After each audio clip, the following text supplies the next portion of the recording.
Our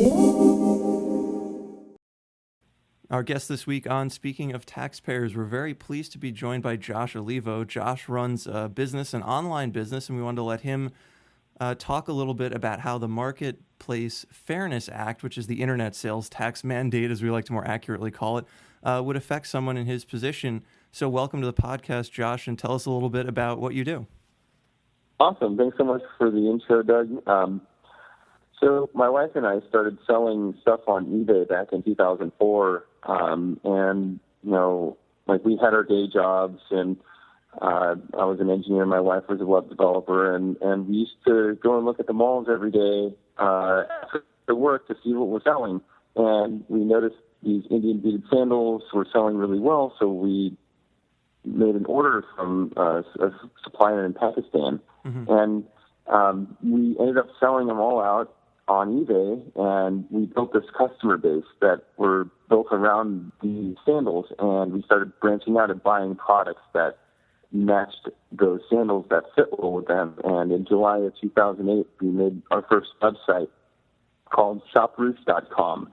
And within a year, the two of us decided to leave our jobs to run the website full time.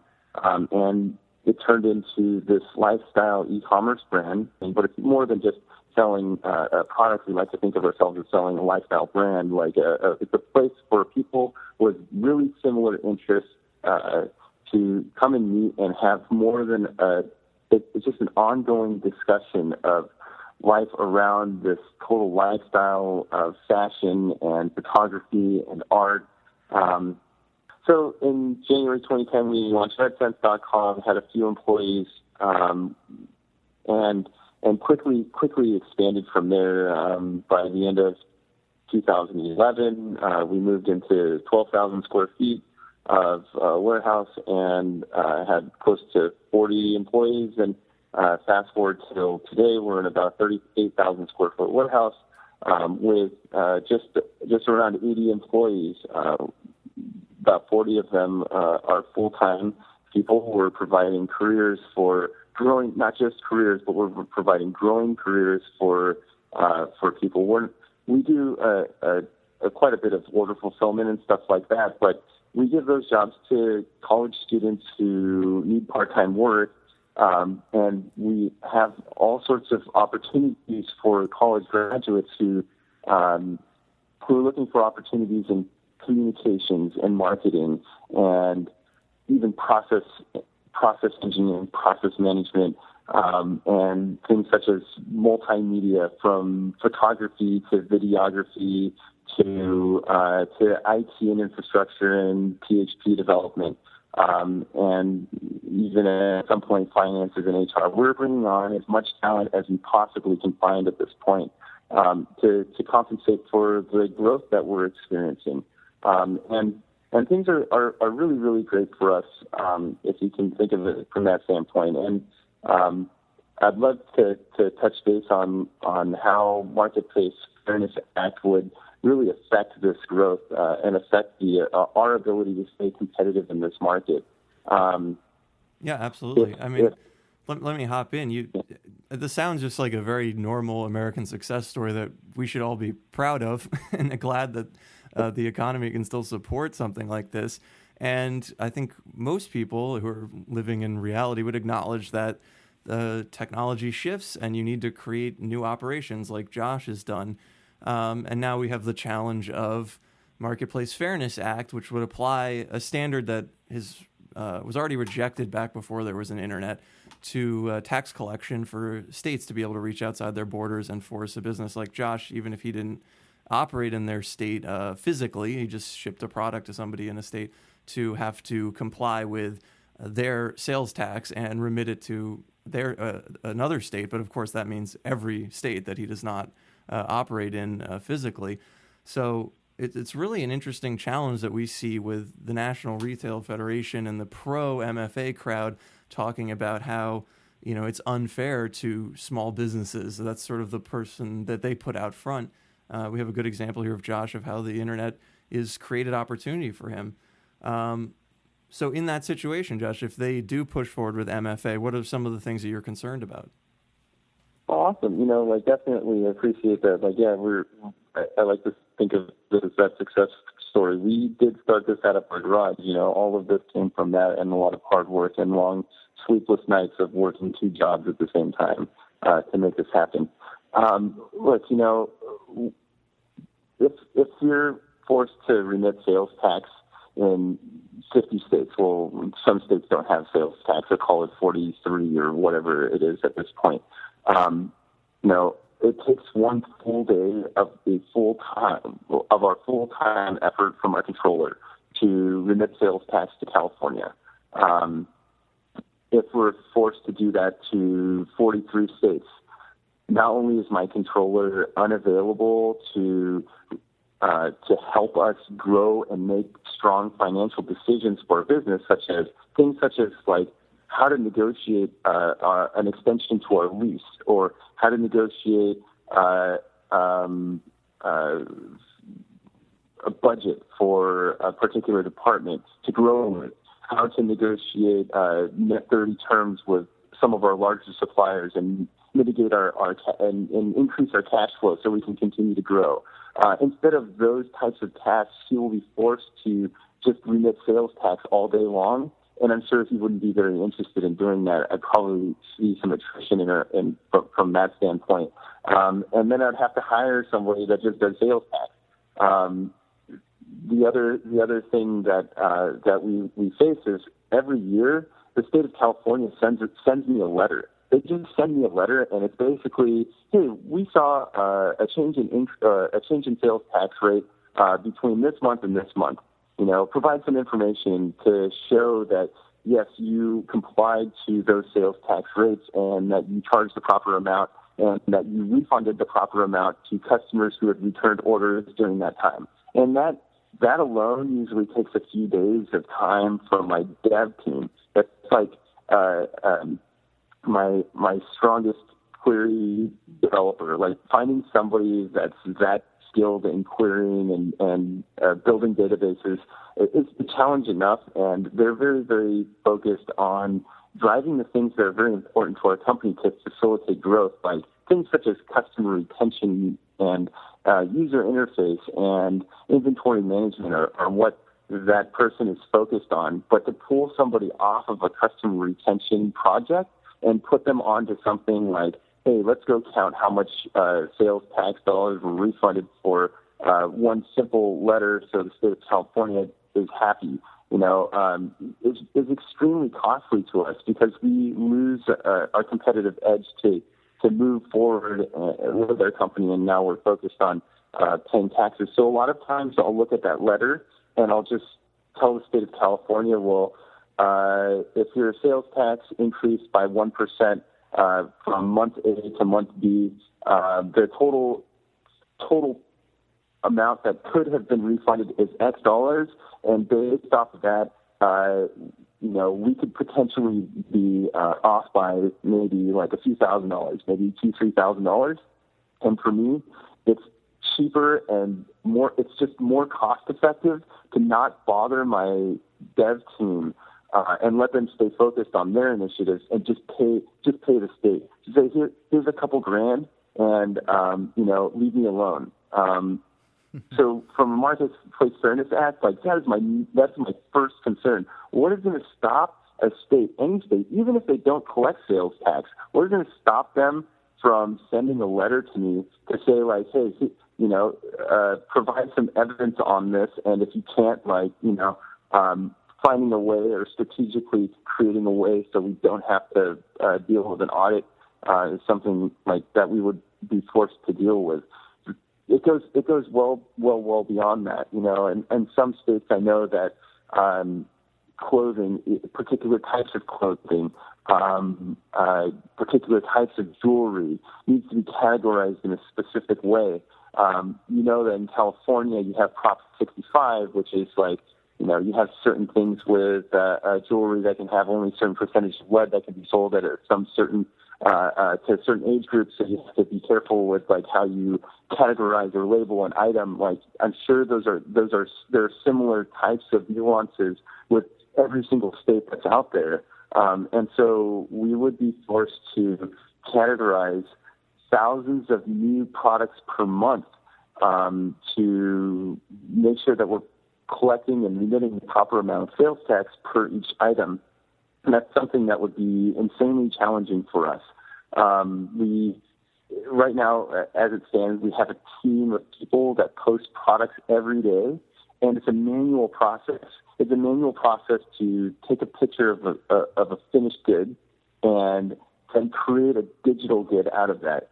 Just because the items that we post on our site are finished goods, in theory, they're, it's a dress, it's been sewed together, and all the buttons are on it. But technically, a finished dress, in our eyes, is not a finished good because it needs digital content created for it. And just because you can't see that digital content doesn't mean that it's not work that has to be done and added to the product. It's added value to a product. A dress with images that are cropped and models that are photographed wearing them, and copy that's written for them, and pricing that's been adjusted for them and posted onto living, e-commerce website with databases and servers and so on and so forth. That is added value to a product that you physically cannot see except for on a website, and there's a lot of work that goes into it. And it's not just work, it's data entry, it's manual labor that goes into each and every single product, because you can't just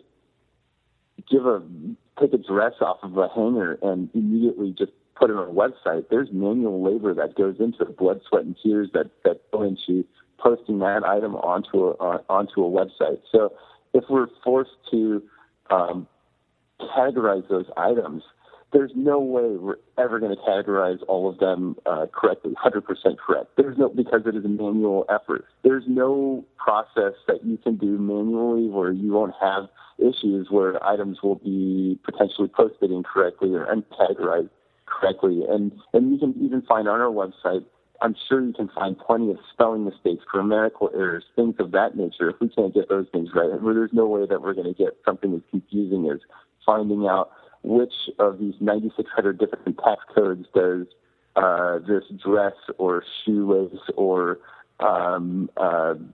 scarf or necklace fit into. And that's my concern. Like, I'm going to get a letter from a state that says, hey, you guys sell jewelry, and it was, we need to know if it was categorized X, Y, or Z, and we're not going to be able to do that, and they're just going to hit us up.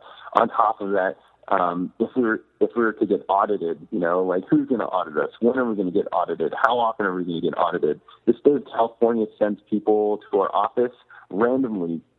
A state person will come up in their state vehicle with a laptop that's strapped to their chest, and they will walk in, and I have to drop everything I'm doing to talk to this person, everything I'm doing. If I'm in the middle of a meeting, if I'm in the middle of talking to an investor on Wall Street, if I'm in the middle of developing a new process with my customer service staff to build out customer retention tools and reward our customers for being awesome and shopping with us, I have to drop everything I'm doing to meet with this person and give him information that he's looking for. And I have to clear out a conference room so the two of us can sit down, and he's going to go, he's more than able to just go through every single file that I have, and I have to make it available to him at that moment for whatever he's looking for. And there's no rules on what he can come in and look for. He can come in and look for anything he wants that has to do with sales tax. And if I can't provide that information to him on the spot, who knows if he can open that up to further discussions and setting out red flags of whatever needs to get a full audit. That's the nature of my experience with just the state of California, but who knows if, like, New York is going to say, hey, let me send somebody down there, and come into my office and, just invite themselves in without even making an appointment, without anything, just unannounced, just come on in and how you doing, and show me all of your financial statements.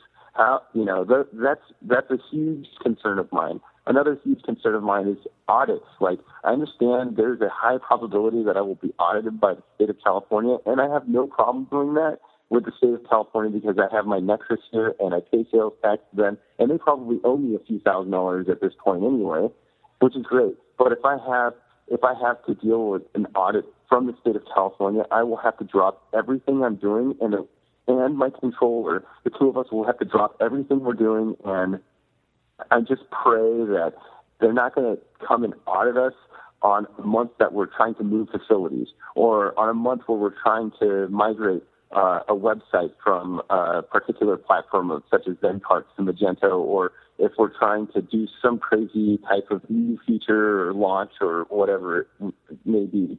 I just hope that it comes at a time where we can physically actually have enough manpower to cover my inability to work with the rest of the team when I have to focus on an audit or so on and so forth. I know it's going to happen, and I know it's just the cost of running a business in the state of California, but I don't want it to be a cost of business running in the United States of America, where all of a sudden I have to report to 49 other states. It's just something that it's just not feasible. I've heard of particular, Utah stance where it's like, hey, one audit, by any one state, and you can only get audited once per state. Like, I wouldn't even want to sign up for that because, like, who knows what other state is going to ask for some zany requirement. I don't even know, like, what other state requirements there are out there, and I would have to get well-versed. It's taken me 5 years, actually. We just turned 5 years of ShopRoosh.com, 5 years to really understand California's sales tax law and make sure that we're totally conforming to that and not over-collecting or under-collecting. It's